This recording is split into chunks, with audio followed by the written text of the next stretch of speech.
அப்படிப்பட்டவர்கள் எப்படிப்பட்டவங்க? நல் மனசாட்சி சொல்லுங்க.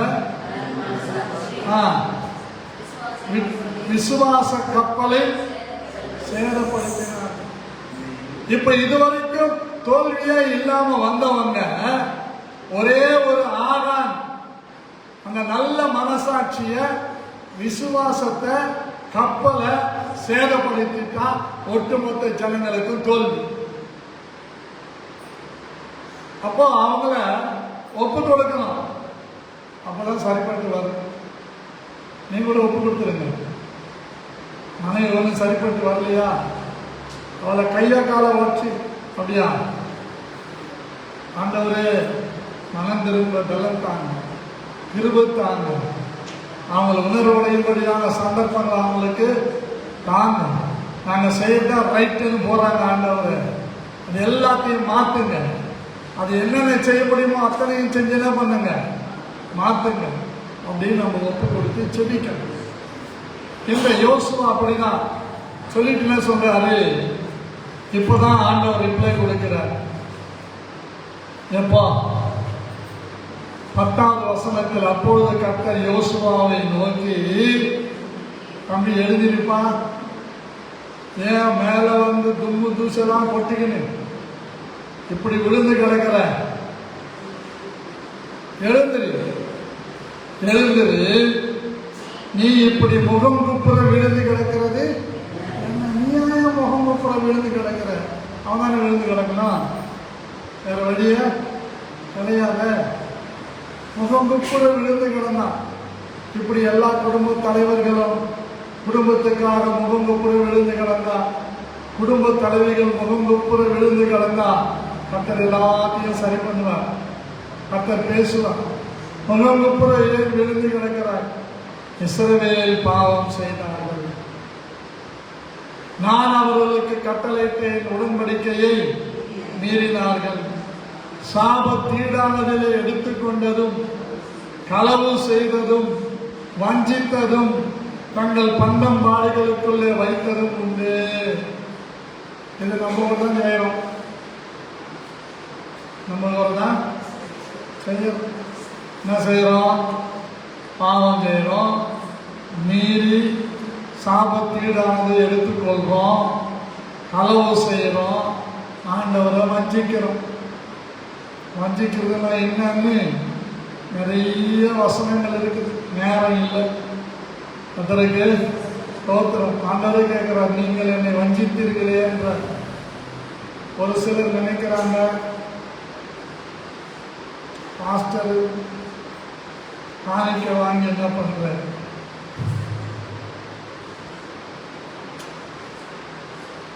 ஏதோ பண்ற, அப்படி என்ன பண்றாருன்றத கணக்கு ஒப்புவிக்கப்பட்டவர்களுக்கு தெரியும்.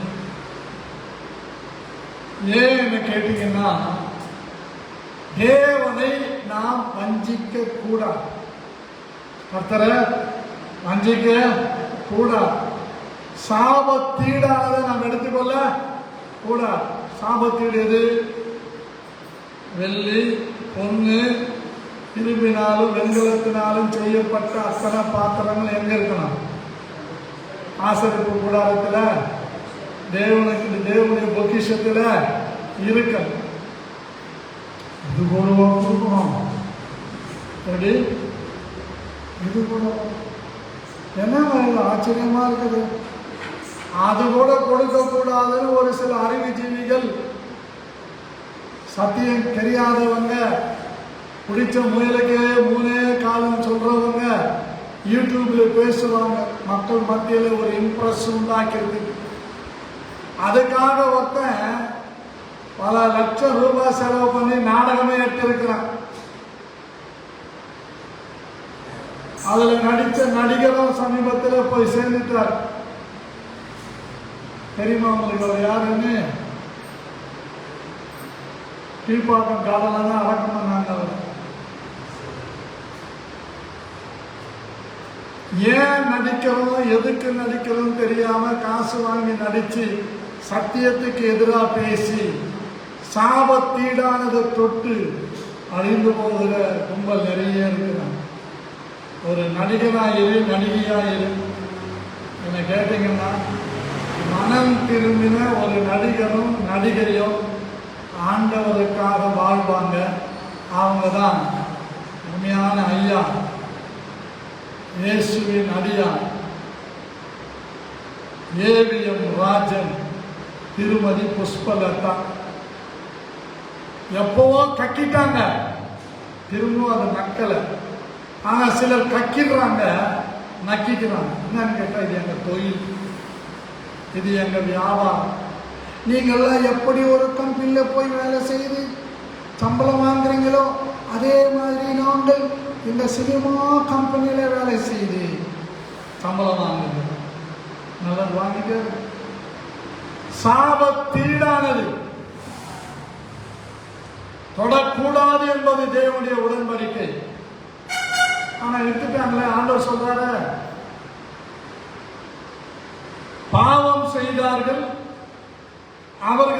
அவர்களுக்கு கட்டளையிட்ட என் உடன்படிக்கையை மீறிவிட்டார்கள், சாபத்தீடானதை எடுத்துக்கொண்டு விட்டார்கள், திருடி விட்டார்கள். பரிசுத்த ஓய்வு நாள திருவிழா மகா பயங்கரமான திருவிழா. கம்பெனியில இப்ப நிர்பந்தம் இருக்குது, அதை ஒன்றும் சொல்றதுக்கு இல்லை. ஆனா சிலவங்க சபைக்கு வரக்கூடாதுன்னு நைட் டியூட்டி செஞ்சுட்டு வந்தேன்னு சொல்லி கும்பகர்ணத்தோகம் இருக்கிறான். அதே நைட் டியூட்டி செஞ்சவனுக்கு டே டியூட்டியும் 2 மணி வரைக்கும் கண்டினியூ பண்ணுவோம்னா என்ன பண்ணுவான்? தூங்காம கண்டினியூ பண்ணுவான். ஆனா நைட் டியூட்டி முடிச்சுட்டு 6 மணிக்கு வந்துட்டு ரெஸ்ட் எடுத்துட்டு கொஞ்ச நேரம் 8 மணிக்கு 8:30 மணிக்கு சர்ச்சுக்கு வந்தா கூட உட்காந்துட்டு 2 மணி நேரம் வீட்டுக்கு போய் என்ன பண்ணலாம்? நல்லா சாப்பிட்டு தூங்கலாம். ஆனா இன்னைக்கு தேவனுடைய பிள்ளைகளுக்கு கர்த்தருடைய ஆலயத்திற்கு வராம அந்த நாளை திருடுகிறார்கள். நான் சொல்ல தம்பி, களவு செய்து என்ன செய்து? களவு செய்து. எனக்கு தெரிந்த ஒரு சகோதரன் கிராமத்தில் சபை கற்ற ஒரு பாஸ்டருக்கு அவங்க மனைவி கையில் 1 லட்சம் ரூபாய் கொடுத்து கொண்டு போய் எங்க கொடுத்துட்டு வா, பாஸ்டர் கிட்ட கொடுத்துட்டு வா. இந்த அம்மா போனாங்க. பாஸ்டர் அவங்க புருஷன் போக முடியல. இந்த அம்மா என்ன பண்ணாங்க, 50,000 ரூபாய் இவங்க வச்சுக்கிறாங்க. 50,000 ரூபாய் கொண்டு போய் அந்த பாஸ்டர் கிட்ட கொடுத்தாங்க. அவரும் நல்ல ஊக்கமா பாரமா ஜெபம் பண்ணி அனுப்பிட்டாரு. வர்ற வழியில ஒரு பைக்காரன் தட்டிட்டான். வர்ற வழியில ஒரு பைக்காரன் தட்டிட்டான். 2 காலம் முடிஞ்சிடுச்சு. எங்கேயும் முடியாதுட்டாங்க. மியாட் ஹாஸ்பிட்டல் கொண்டு போய் சேர்த்துட்டாங்க. இவர் மாதம் சம்பாதிக்கிறது 15,000 ரூபாய் சம்பளம். மியாட்ல என்ன பண்ணாங்க, 4 லட்சம் ஆகும். முதலமைச்சர் காப்பீட்டு திட்டத்தில் 1.5 லட்சம் வரைக்கும் என்ன பண்ணுவாங்க, கொடுப்பாங்க. மீதி 2.5 லட்சம் யாரும் கொடுப்பாங்க. ஹாஸ்பிட்டலில் பப்படப்பான் படுத்துக்கிட்டு புருஷன் போன உடனே சொல்றாங்க, மாஸ்டர் ஐயா எங்கதான் தப்பு, நீங்க 1 லட்சம் ரூபாய் கொடுத்தீங்க யார்கிட்ட கொடுக்க சொல்லி. கிராமத்து சபை கட்ட சொல்லி 50,000 ரூபாய் நான் ஆட்டியை போட்டேன். 50,000 ரூபாய் கொடுத்துட்டு வரும்போது வந்துகிட்டே இருக்கிற ஒரு பைக்கார பின்னால வந்து கட்டினா வேன் வச்சு ஆம்புலன்ஸ் வச்சு மியாட்டுக்கு அனுப்பிச்சுட்டாங்க. இப்போ அங்கிருந்து கவர்மெண்ட் ஹாஸ்பிட்டலுக்கு போகணும்னு புருஷங்காரன் நினைக்கிறான். மியாட்டில் சொல்லிட்டாங்க டிஸ்சார்ஜ் பண்ண முடியாது. 4 லட்சம் ரூபாய் ரைட்டாக விடுவானா? அங்கிருந்து வந்தான்.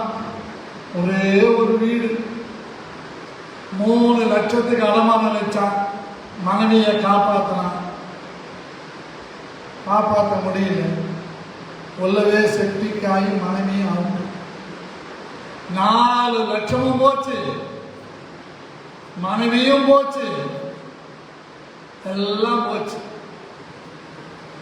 இப்ப தனிமரமா நிக்கிறான். எப்பவுமே நம்ம அழகா அதை யோசிக்கணும். நீங்க எது மேல பக்கத்து வீட்டுல போய் ஏதோ ஒரு 4 சவரம் 6 சவரம் திருடிட்டா கூட ஆண்டவரை மன்னிச்சீங்கன்னா மன்னிப்பார், அது கூட தப்புதான். ஆனா ஆண்டவருடையதை நீ வஞ்சித்தியன்னா, ஆண்டவருடைய களவாடனா, ஆண்டவர் அதற்கான காரியத்தை அனுமதிக்காம இருக்கவே மாட்டான். பாவம் செய்கிறவர்களை தண்டியாமல் விடா அப்படின்னு வசனம் இருக்கு. பயமுறுத்ததுக்காக சொல்ல, கொஞ்சமாவது உணர்வடைவாங்கன்னு தான் சொல்றேன். இது நடைமுறையா நாம் பார்க்கணும். எனக்கு பயங்க, ஆண்டவர் இந்த பிரியங்கா ஒரு 5000 ரூபாய் கூட படிப்புன்னு சொல்லிட்டாருன்னா தலையை அடமானம் வச்சு கூட கொடுத்துருவேன், பொறுக்கவே மாட்டேன். ஏன் தெரியுமா? ஆண்டவன் சொல்லிட்டா இந்த அடிமை செய்யலாம். நான் வசனம் எல்லாம் பேசல, பைபிள் பேசுறேன். இப்போ நம்ம ஆண்டவரை வஞ்சிக்க கூடாது, ஆண்டவருடைய என்ன பண்ணக்கூடாது, திருடக்கூடாது. களவாடினதும் வஞ்சித்ததும் தங்கள் பண்டம்பாடுகளுக்குள்ளே வைத்ததும் உண்டு. ஆதலால் இஸ்ரவேல் புத்திரர் தங்கள் சத்துருக்களுக்கு முன்பாக நிற்கக்கூடாமல் தங்கள் சத்துருக்களுக்கு முதுகு காட்டினார்கள். அவர்கள் சாபத்தீடானார்கள். நீங்கள் சாபத்தீடானதை உங்கள் நடுவிலிருந்து நிக்கிரகம் பண்ணாவிட்டால் இனி உங்களோடு இரே, இனி உங்களோடு இரே. என்னோட வேற என்ன வேணும்? சில புருஷன்மார் சொல்றாங்க, இனி உன் கூட இருக்கவே முடியாது, உன் கூட இருக்கிறத விட எங்கேயாவது. சில மனைவி சொல்றாங்க, ஐயோ உனக்கு புருஷன் பொண்டாட்டியா இருக்கிறத விட, அப்படிலாம் பேசுவாங்க. ஆனா இப்ப ஆண்டவர் சொல்றாரு, நான் உங்களோடு இருந்தேன். இப்போ மறுபடியும் பாருங்க, எழுந்திரு, நீ ஜனங்களை பரிசுத்தம் பண்ணி சொல்ல வேண்டியது என்னவென்றால், நாளைய தினத்துக்கு உங்களை பரிசுத்தம் பண்ணிக் கொள்ளுங்கள். இஸ்ரவேலரே, சாபத்தீடானது உங்கள் நடுவிலே இருக்கிறது. நீங்கள் சாபத்தீடானதை உங்கள் நடுவில் இருந்து விலக்காதிருக்க மட்டும் நீங்கள் உங்கள் சத்துருக்களுக்கு முன்பாக நிற்க கூடாது என்று இஸ்ரவேலின் தேவனாகிய கர்த்தர் சொல்லுகிறார். நம்ம சாபத்தீடானதை நீக்காத வரைக்கும் நம்மளை சத்துருக்கள் மிதிச்சுக்கிட்டே இருப்பாங்க, சத்துருக்கள் நிந்திச்சுட்டே இருப்பாங்க, சபிச்சுக்கிட்டே இருப்பாங்க. சாபம் நம்மளை தொடர்ந்துகிட்டே இருக்கும். நீங்க சாபமா இருக்கணும்னு நான் சொல்ல வரல, அதை நம்ம பரிசுத்தம் பண்ணிக்கணும். தினந்தோறும் ஜபமான காலையில் எழுந்தவொடனே பரிசுத்தப்படுத்தும் ஆண்டவரே ஜபம். ஒவ்வொரு நிமிஷமும் உங்களுடைய பரிசுத்தத்தினால் என்னை அலங்கரியும் அலங்கரியும் என்று செபிச்சு ஒப்பு கொடுக்க. அப்படியே எழுந்திருக்கலாம், வலது கரத்தை தலைமையில வைக்கலாம், நம்ம ஆண்டவர்கிட்ட அர்ப்பணிக்கலாம், நம்மை நாம் ஆராய்ந்து பார்க்கலாம். பாரும் தந்தை எந்த உள்ளத்தை யாரும்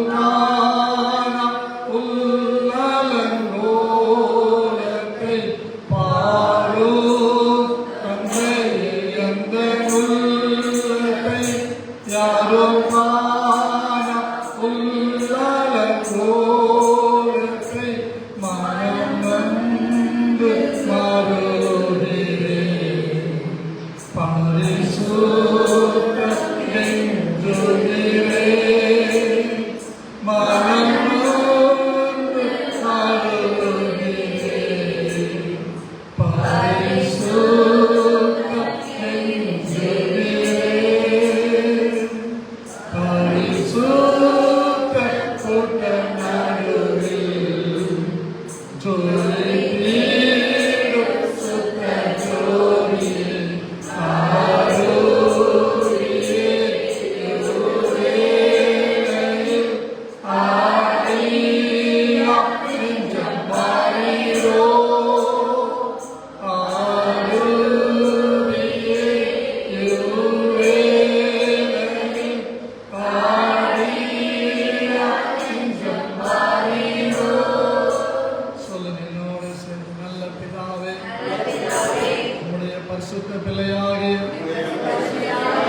இருக்கிறோம், வேதனைப்படுத்துகிறோம், உம்மை துக்கப்படுத்துகிறோம், உம்மை சங்கடப்படுத்துகிறோம். அதனால் எங்களுக்கு தோல்வி வருகிறது. எங்கள் தோல்வியெல்லாம் ஜெயமாய் மாற பண்ணுகிற இந்த சமூகத்தில் வந்து அறிக்கை செய்கிறோம். ஆவியானவரே, விஷயங்கள் மேல் மனம் இறங்கி நாங்கள் சாபத்தீடானதை தொட்டு மீறுதலுக்கு உட்பட்டு உடன்படிக்கையை மீறி மனமோன போக்கிலே வாழ்கிறதிலிருந்து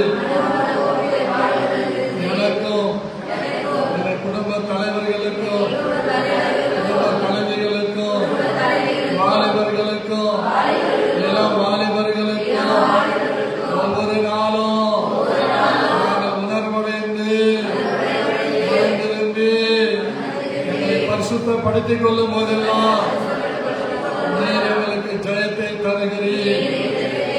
ஆகவே ஆவியானவரே, நீர் எங்களை விட்டு போகாதபடிக்கு எங்களோடு இருந்து எங்களை உணர்த்தி, எங்களை சரிப்படுத்தி, எங்களை சீர்படுத்தி, ஸ்திரப்படுத்தி கனி நிறைந்தவர்களாக வாழும்படிக்கு கிருபை தாரும் ஆண்டவரே.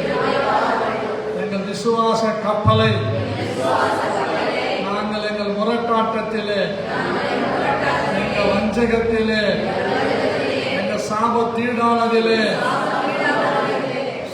பழுதாக்காதபடிக்கு, சேதப்படுத்தாதபடிக்கு நல் மனசாட்சியும் விசுவாசம் உள்ளவர்களா நல்ல போராட்டம் பண்ணுகிற அபிஷேகத்தை இந்த 10வது நாளில் என் மேலே இயேசு கிறிஸ்துவின் நாமத்தில் யோவான் 14:13-14 படி ஜெபம் கேளோ.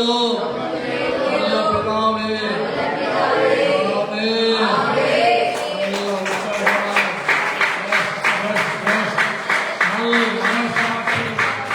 விசுவாசம் உடையவர்களா நல்ல போராட்டம் பண்ணுகிற ஒரு அபிஷேகம் கிறிஸ்தவரோடு பிள்ளைகளோடு, மனைவியோடு பிள்ளைகளோடு, வேலை ஸ்தலத்தில் விசுவாசமும் நல்ல மனசாட்சியும் உடையவர்களா நல்ல போராட்டம் பண்ணுகிற ஒரு விளையாடப்பட்ட கிருபையை எனக்கும் எங்களுக்கும் எங்கள் குடும்ப தலைவர்களுக்கும் இப்பொழுது ஊற்றுவீராக, நலப்படுவீராக,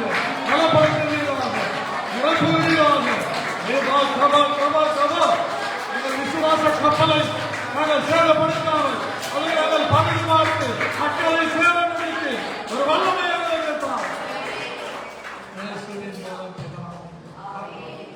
சேர்த்து சொல்லுவோம்.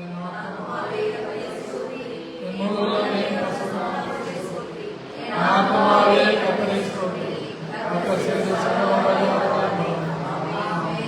அல்லேலூயா.